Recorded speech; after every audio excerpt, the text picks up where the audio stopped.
Saya pa lang sa gabi mga idol no. Magpaayo daw si sir sa iyang aircon. Kini nga unit mga idol, D64B. Medyo naguguluhan na pud kog nalilibog. Kaya kasagarang mag-leaking sa evaporator pero wala sa evaporator ang problema. Nakliningan na akong evaporator, na-check na po na ako, wala problema. Wala leaking. Ako na po ning gihabwa. Abi na ko diri lang pud ang nagtago. Wala gyapon, negative gyapon. Pangilisan na ako mga o-ring diri halos mga kuan niya. Pangilisan ako mga o-ring diri. Pati dito sa kompresor. Wala gyapon mo to nga nag tanggalan ng kompresor.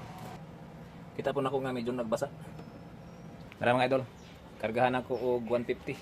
Di halos di ka andog. Pero atong nakita na diri. Ngaro? Bula-bula gyud siya. No. Atong himo na ni magilis lang kita kompresor. Assembly kay wa puta ka balog magdugay pa pud ni siya. Ilisan lang na akong surplus na kompresor mga idol. Sundi ko niyo mga idol, daghan pa kay ni.